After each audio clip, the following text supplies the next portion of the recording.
All right.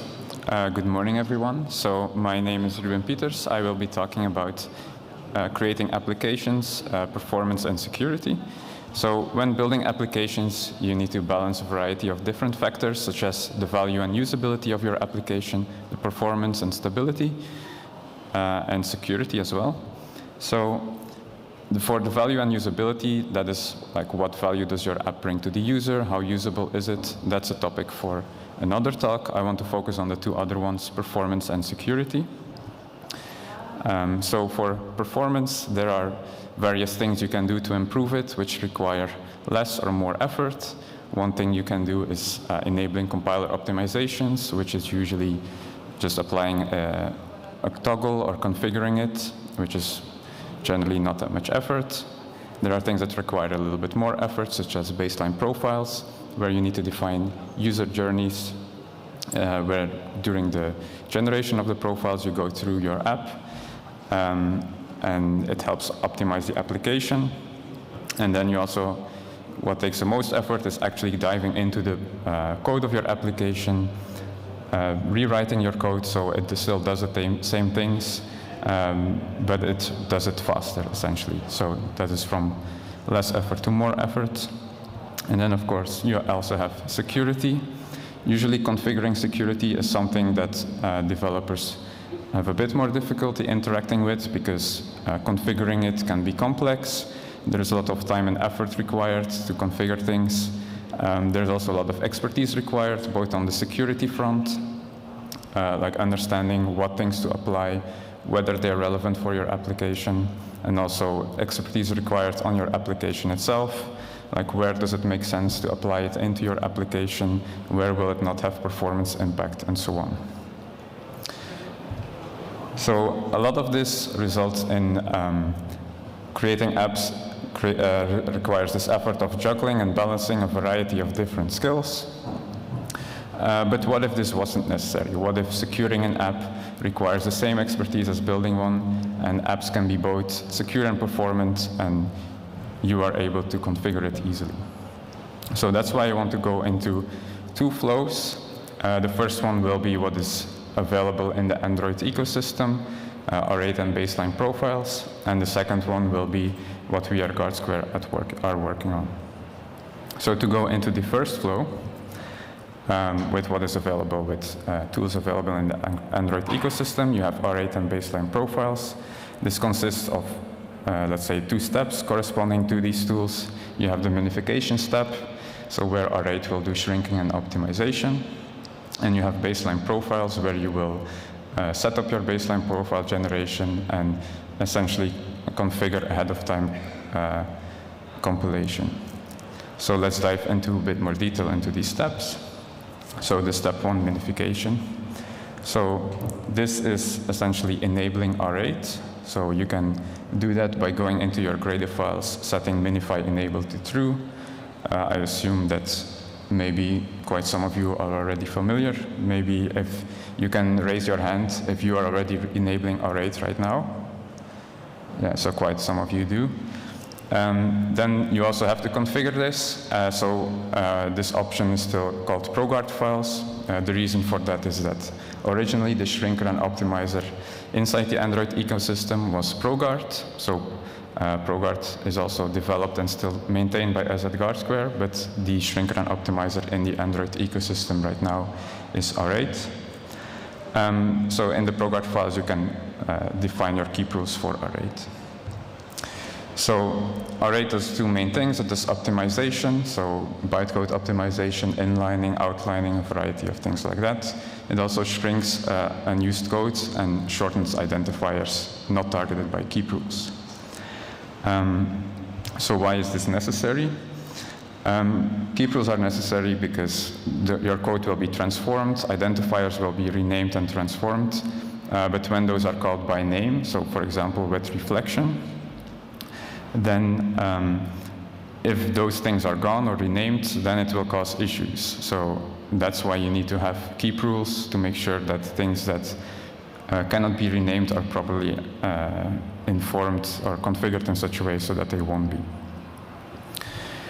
So you need to consider which keep rules to add. If you add like 2 broad keep rules, like keeping every class, or you just add don't shrink, don't obfuscate, don't optimize, you can do that and your app will work, but what you're essentially doing is disabling the R8 optimizations. So that's like the consideration you need to do, is you need to make sure that the keep rules are targeted enough, but not too broad as well. So there are also other patterns why things might be called by name. I won't go into detail into all of these, but another example would be JNI code, where C code, for example, can go via the JNI to call Java code. That might do this by name, and renaming Java classes can also result into issues. In a very rough sketch of like what happens under the hood, you can show it somewhat like this, where your app likely is integrating several SDKs. It's going to be optimized by R8 into your minified app.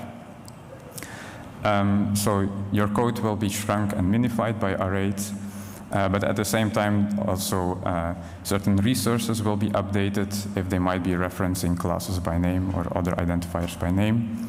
And then also important is the consumer rules. So the consumer rules are is basically an R8 or ProGuard configuration that is embedded within the SDK, and these are rules that will also be taken into consideration when your app is minified. So something to also be aware of is so these rules inside the SDK, these will be rules that are applied to your app. So something to be aware of is that when these rules are broad, or too broad, for example, they can also invalidate certain or the optimization on your app. Like generally that shouldn't happen. Like the SDK developer will likely take into consideration that the rules are written make sense, but in some cases maybe the rules that are written could be too broad as well. The next step is baseline profile generation. So to enable that, you can go through a series of steps. It's a little bit more complicated than just adding it to your build.gradle files. So you set up a baseline profile module.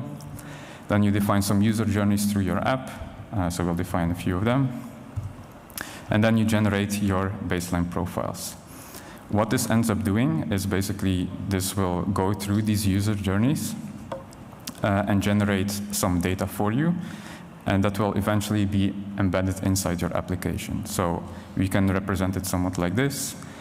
These are basically methods in your application annotated with some information, such as whether this method is a hot method, whether it was run on startup, and things like that. So how this is used is this information is embedded inside your application.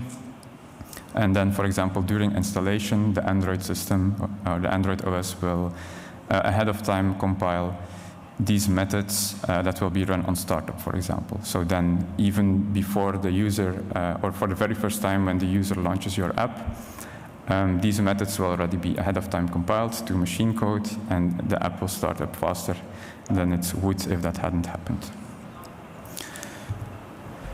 There is also some more documentation available on the developer.android.com website, so where you can check out more details over there. We also did some of our own benchmarking with this flow, so where we saw a little bit less than 30% startup improvement on several apps that we tried. And then you also, of course, get the name obfuscation by R8. So as part of the optimization, shrinking, and the minifier process, you get name obfuscation. Of course, as far as application obfuscations goes, this is rather basic. So if someone tries to reverse engineer your app and only name obfuscation is applied, that will be a minimal hindrance to a reverse engineer. So a lot of things in your application will still be visible. There is strings will be visible, your resources will be visible, your control flow of your code is still visible, and so on. So that brings us to the next flow, which is the one that we are working on, the Guard2 guided workflow. It consists of 3 steps: minify, instrument, and protect. So the first 2 are somewhat similar as what we saw before, but I'll go into detail on them as well.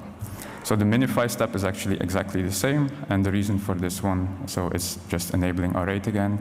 So we can also benefit from the same R8 optimizations.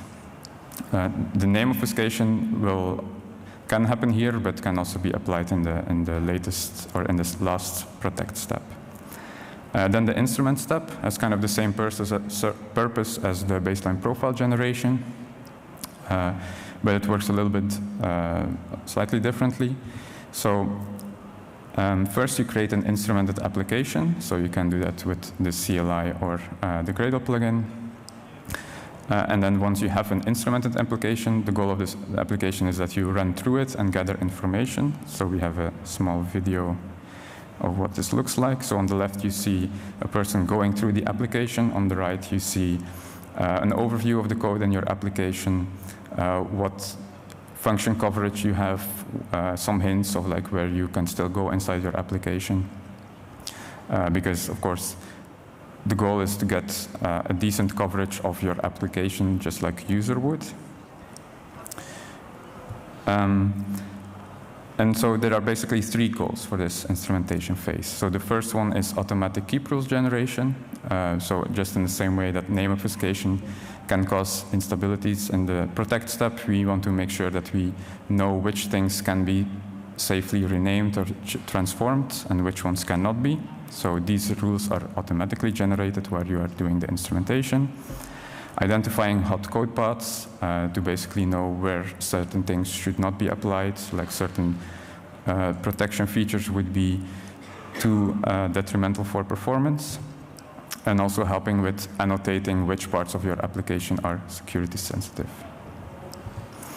And then the last step is the protection step, where you will apply the protection, but before you do that, you can also configure it. So there is already a lot that's applied by default, so on basically everything where it can be, like name obfuscation, encrypting code for cross-language frameworks like JavaScript or Flutter, shrinking and optimization. And then advanced protections are you selecting entities where then more advanced obfuscation features will be applied, like class encryption, control flow obfuscation, or string encryption. You can also configure further things like the runtime application self-protection, or RASP. What this entails, it's divided into different categories. So you have code and data protection, which is hooking detection, environmental integrity, where the application can detect whether it's running in a sane environment, app integrity, where the app can detect whether it's repackaged, malware protection, and also defining reactions and monitoring for these threats. We also have some results with this. The performance results are in a similar category, where we both benefit from the R8 optimizations as some of our own as well. But then the obfuscation that we get is more advanced than the name obfuscation from R8. So we have all the things that I mentioned before, and so the strings in your application, your control flow,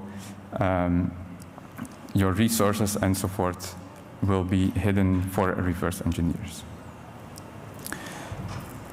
So as a sort of short conclusion, summary on what we covered. So the goal of this workflow is really that you are able to get set up in less than 1 day. This is basically from setup to instrumentation to configuring the protection and making a protected application.